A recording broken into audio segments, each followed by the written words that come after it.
Hola, ¿qué tal? Espero que estén súper bien. Yo soy Lisette y estos son los misterios de Lee. El caso que conmociona al archipiélago. Investigación para encontrar al menor de 11 años. Ha sido localizado esta mañana un cadáver. Condenados a prisión. Hallado los cuerpos sin vida. Se busca a un joven de 29 años, parecido al cadáver de un hombre.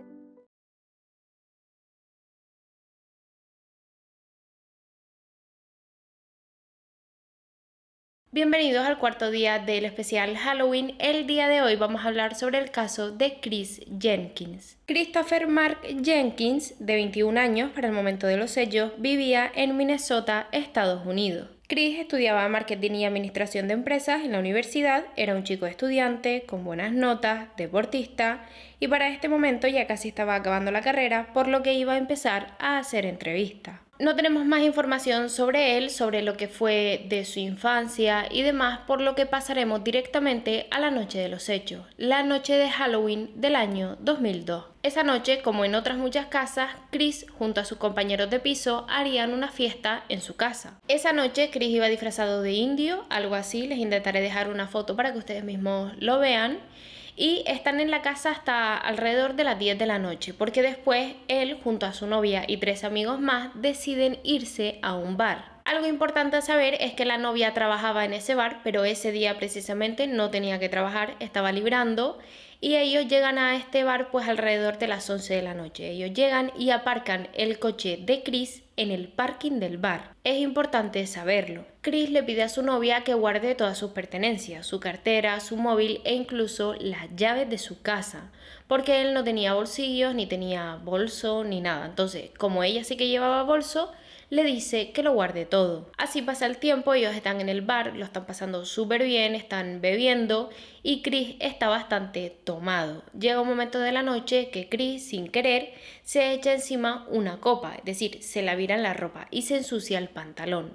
Es ahí cuando dicen que estaba muy borracho, se acerca el chico de seguridad y lo echa del establecimiento. Por esto, porque está muy borracho. Esto fue lo que se dijo en un principio, pero realmente, ¿qué fue lo que sucedió? Hay que tener bastante en cuenta durante todo el caso que la novia trabajaba en el bar, por lo que conocía a las personas que estaban trabajando allí y conocía al chico de seguridad. Pues bien, la novia de Chris quiso presentarle a Chris, su compañero de trabajo, al chico de seguridad.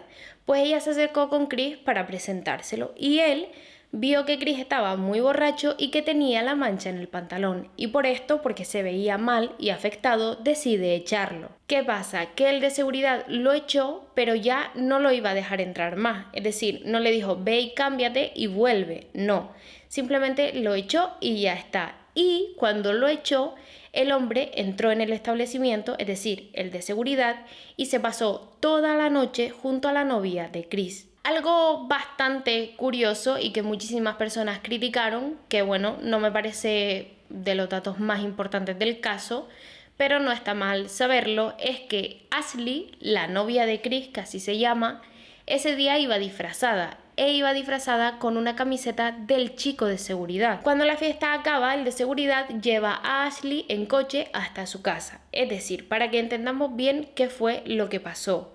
Esa noche estaban en la fiesta en casa de Chris, luego fueron al bar, echaron a Chris del bar y el de seguridad estuvo toda la noche junto a Ashley, la novia de Chris.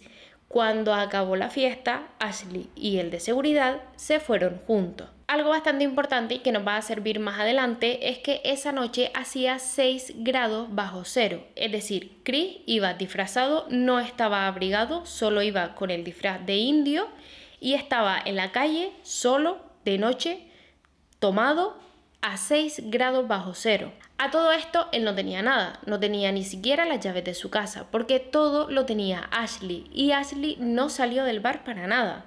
No salió a darle sus cosas, a que se fuera en coche o a darle incluso dinero para que cogiera un taxi. No. Ella se quedó con todas las pertenencias de Chris. Por esto, porque él no tenía nada, no tenía ni siquiera su teléfono para llamar a alguien, no tenía cómo pagar porque no tenía dinero, no tenía ni la cartera ni nada de nada. Se entiende, porque realmente no se sabe qué fue lo que pasó, pero se entiende que él se echó a caminar hasta llegar a su casa, porque obviamente no se podía ir de otra manera. Y así pasa el resto de la noche hasta el día 1 de noviembre que se dan cuenta de que Chris no aparece. Nadie sabe nada de él, nadie sabe dónde está y nadie lo ha visto. La familia intenta ponerse en contacto con él, lo llaman por teléfono, pero claro, él no tiene nada. Es su novia la que tiene toda su pertenencia. La familia, al no tener noticias de él, decide ir directamente a la policía y poner una denuncia por desaparición. Pero, como en otros muchos casos, la policía no les hace caso. Ellos dicen que bueno, que seguramente estará borracho por ahí o que habrá seguido la fiesta en casa de otra persona y por eso no contesta, pero que bueno, que ella volverá, que seguro que no le ha pasado nada. La familia no se iba a quedar quieta. Viendo que la policía no hacía nada, deciden reunir a varios amigos, vecinos y familiares y hacer una búsqueda por ellos mismos. Es importante también saber que la familia lo estuvo buscando. Era un gran grupo buscando a Chris. Ellos lo buscaron por distintas zonas, en lagos, en zanjas donde se podía haber caído, por las distintas calles, pero nada, no había ni rastro de Chris. Les vuelvo y les repito, es bastante importante que tengamos en cuenta que eran varias personas buscándolo, varias personas por distintos lugares. Tras ver que no hay noticias de Chris, que lo buscan por todos lados y no lo encuentran, nadie lo ha visto y que la policía ni está haciendo ni tiene intenciones de hacer nada, decide la familia contratar a un investigador privado. En una de esas, la policía había dicho que Chris probablemente haya vuelto caminando y haya tenido que pasar por un puente. Y entonces, en ese puente, tal vez se podía haber caído al lago. Es así como el investigador privado, centrándose en esta información, decide pedir las cámaras de seguridad de un banco que hay cerca al puente y que precisamente una de las cámaras de seguridad enfoca completo el puente. Y así pues revisar todas las cámaras de seguridad de esa noche de Halloween y ver si Chris pasó o no por el puente. Como les digo, el investigador privado revisó toda la grabación de toda la noche de Halloween y allí no aparecía Chris. Encima, este puente no era un puente que siempre estuviese lleno de gente, lo que más pasaban eran coches y si alguien pasaba caminando era muy extraño. Entonces, esa noche peor todavía, sí que pasaban algunos coches, casi nadie pasaba caminando y además Chris iba disfrazado de indio, por lo que sería muy fácil reconocerlo. Es así como confirman que Chris esa noche no pasó por ese puente. Es así como el investigador decide centrarse en las personas trabajadoras del bar, sobre todo las personas que estaban trabajando esa noche. El investigador fue al bar para hablar con estos trabajadores y el dueño del bar le dijo al investigador que eso nunca fue así, que realmente Chris se fue porque él quiso irse, que el de seguridad nunca lo echó. A todo esto, el dueño del bar contrató a un abogado que hizo un escrito donde todos los empleados tuvieron que firmar de que no podrían hablar del caso si el abogado no estaba presente. Teniendo claro que ninguno de los trabajadores iban a ayudarlo, decide buscar algunos testigos que hayan estado en el bar esa noche para sobre todo saber qué fue exactamente lo que pasó. Es así como le llega la información de que alguien había visto a un grupo como de 10 personas pegándole a un chico y que este chico nadie lo logró identificar. Esto pasó en un restaurante, o al menos en la zona de este restaurante. Pues bien, centrándose en esta información, la familia decide contratar para el día 7 y 8 de noviembre unos perros rastreadores y rastrear toda esa zona. Le dieron a oler unas prendas de Chris y estos perros siguieron su rastro hasta precisamente el restaurante donde había sido esta pelea y del restaurante lo guió al parking que estaba al lado. En el parking, los perros los situaron en 2 lugares del parking. Buscando por toda la zona, encontraron hilos rojos y plumas rojas, las que podrían encajar perfectamente con el disfraz de Chris. ¿Pero qué pasó? Que la policía, una vez más, se negó a investigar. Dijeron que no pertenecían a Chris y ya está. Es decir, no se investigó. Se vuelve a contratar perros rastreadores y así es como logran encajar algunas piezas del puzzle. Y es que los perros logran descubrir que a Chris lo subieron en un coche, se lo llevaron por toda una carretera y cogieron una de las salidas. Ahora la gran pregunta era quién se lo había llevado. Pues bien, investigando se dieron cuenta de que en la noche de Halloween, en el punto donde los perros encuentran el rastro de Chris, había un coche, pues ese coche pertenecía a uno de los trabajadores de seguridad del bar donde estaba Chris, de donde lo echaron. Es decir, era el coche de un compañero del chico que echó a Chris del bar. El investigador encuentra a esta persona, llevan a los perros rastreadores, huelen el coche de esta persona y efectivamente los perros encuentran el rastro de Chris, es decir, Chris estuvo en ese coche. Con todas estas pruebas, además de que este hombre tenía relación con el chico que echó a Chris del bar y que después estuvo toda la noche hablando con la novia de Chris, pues la policía dijo que no.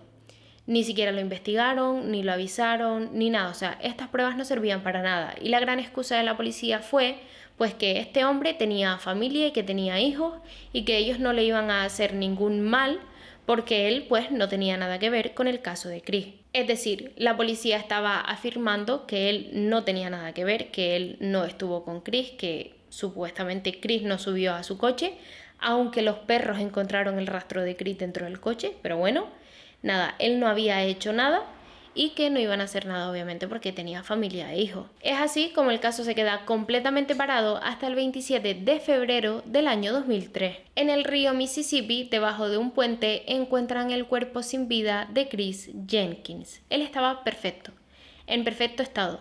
Tenía la piel bien, tenía el pelo bien, tenía todo su disfraz completo, los zapatos, tenía los anillos, tenía todo, estaba perfecto. Solo estaba un poco mojado por estar como a la orilla del río, pero por lo demás estaba perfecto, parecía que llevaba unos pocos minutos ahí. Un dato bastante importante, teniendo en cuenta de que la policía en ningún momento quiso investigar el caso, no sabemos bien por qué, es que cuando encontraron el cuerpo de Chris en las uñas, o sea, entre la piel y las uñas, encontraron pelo rubio, y en principio se dijo que era de él. Pues bien, este pelo se mandó a analizar, pero de repente el pelo se contaminó y no se podía saber al 100% a quién pertenecía. Que ya me dicen ustedes, tremenda casualidad que la policía no quiere investigar el caso, encuentran el cuerpo, van a investigar el pelo, o sea, a quién pertenece ese pelo, y se contamina. Y para todo esto, la versión de la policía es que efectivamente a Chris lo habían echado del bar, él se echó a caminar hasta su casa, iba por el puente y o se cayó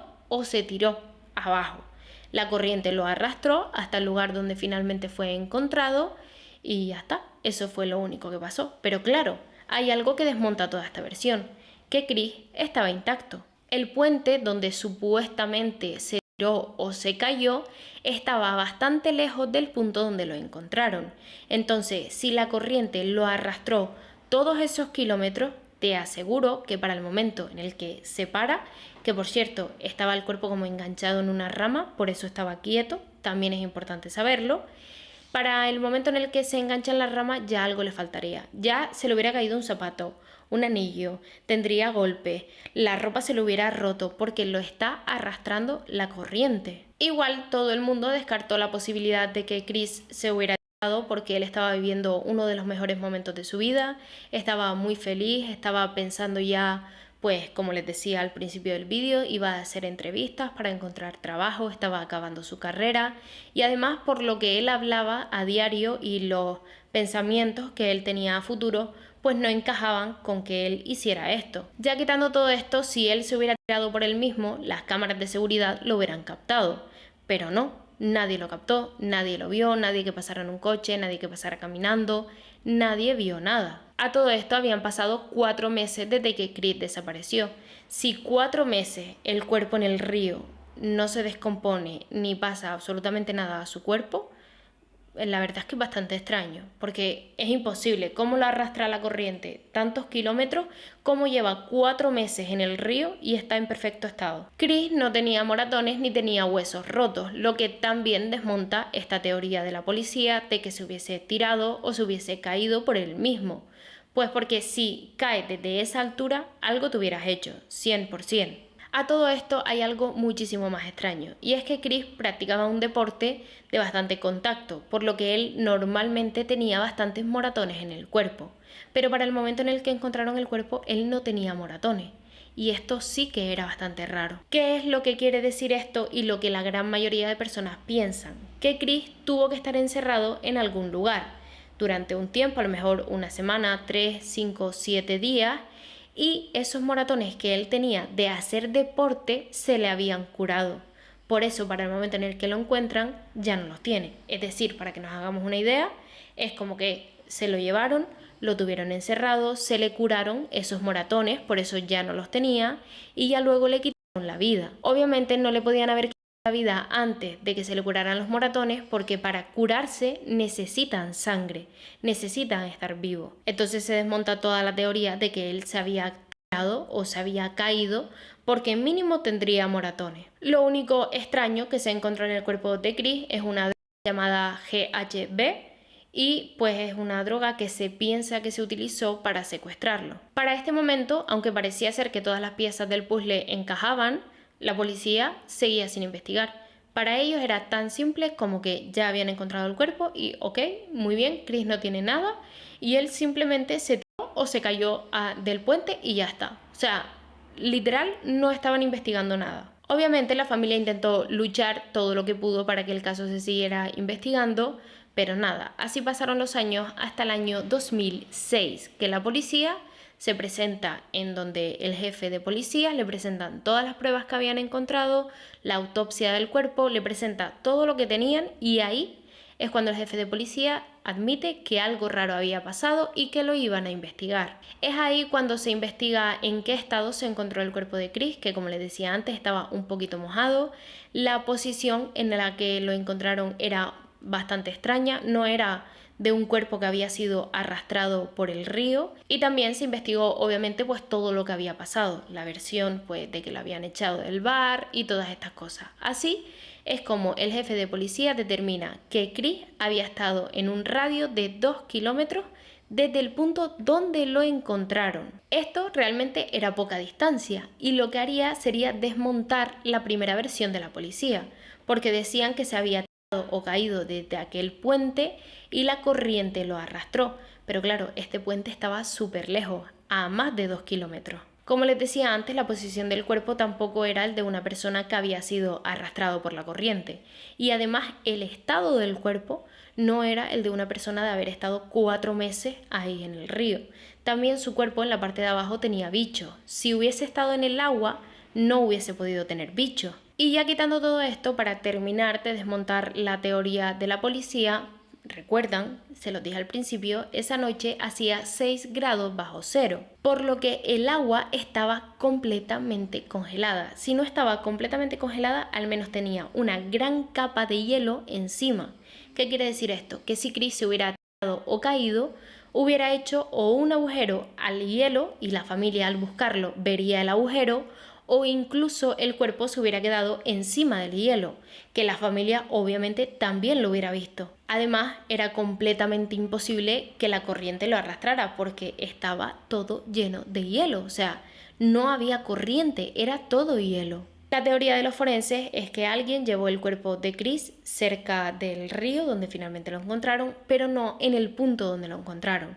Lo dejaron despacito flotando en el agua y poco a poco la corriente lo fue arrastrando sin llegar a hundirlo, y ya luego se quedó enganchado en una rama, que es donde al final lo encuentran. Nunca se pudo corroborar quiénes habían sido los culpables de tirar o dejar ahí el cuerpo de Chris, y es así como nacen distintas teorías. Se habló que podía haber sido un hombre que ya estaba cumpliendo condena, que creo recordar que ya para ese momento había cumplido condena por haber asesinado a alguien. Además, era cliente habitual del bar donde estaba Chris, pero la policía se negó a ponerle cargos a esta persona porque tenía una buena coartada, por lo que fue alguien descartado. La siguiente teoría es que todo haya sido un accidente, que él se cayó, simplemente cayó al agua y bueno, pues había sido arrastrado y todas estas cosas que ya hemos hablado durante el vídeo. Pero claro, durante todo el caso hemos desmontado esta teoría. Además hay algo que la vuelve a desmontar, y es que ese puente del que supuestamente se cayó o se tiró,